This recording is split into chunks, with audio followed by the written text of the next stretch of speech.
Shalom. Kali ini secara khusus saya mau mengaturkan terima kasih buat saudara-saudara yang sudah mendukung channel ini.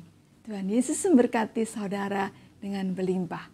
Di video kali ini saya akan mengajak Anda belajar apa beda antara seorang penganut agama Kristen dan murid Kristus.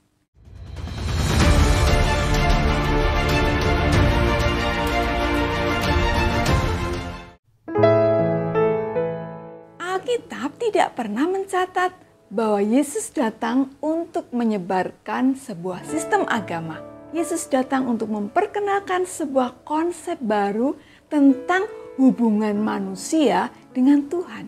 Yesus mengajarkan hubungan antara Tuhan dan manusia seperti hubungan Bapa dan anak, guru dan murid, tuan dan hamba, serta mempelai laki-laki dan perempuan.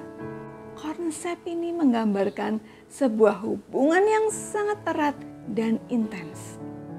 Jadi Yesus mengajarkan supaya kita menjalani hidup atas dasar hubungan yang intim dengan Tuhan.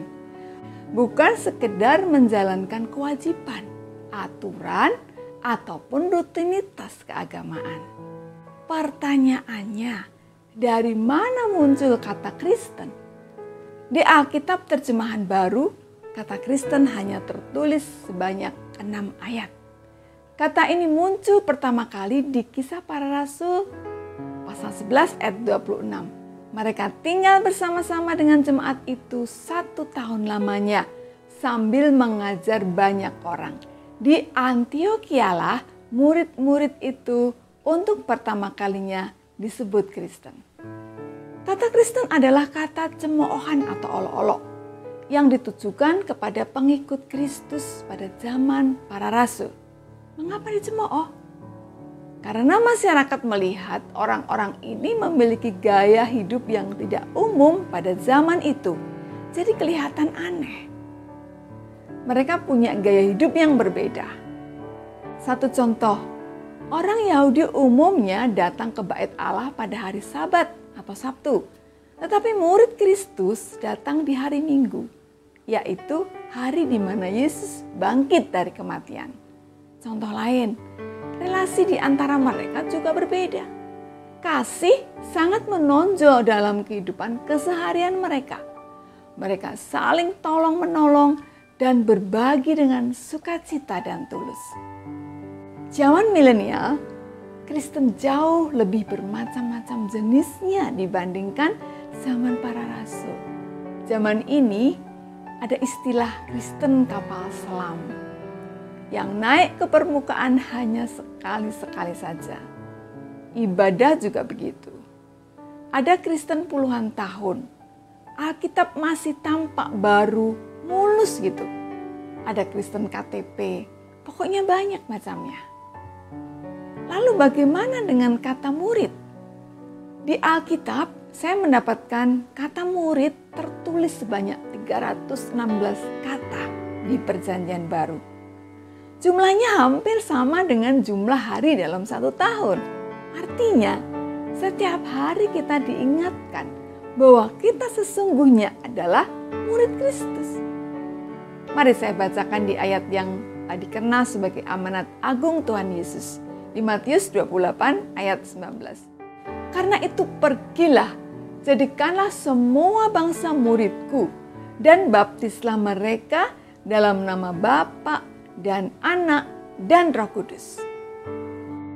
Seorang murid yang baik pasti selalu belajar dan mau diajar. Tiap hari berinteraksi dengan gurunya. Tiap hari baca buku gurunya. Murid yang baik pasti melakukan apa yang diajarkan gurunya. Dia berusaha mengikuti teladan gurunya, berusaha mengcopy paste gurunya. Murid Kristus juga begitu.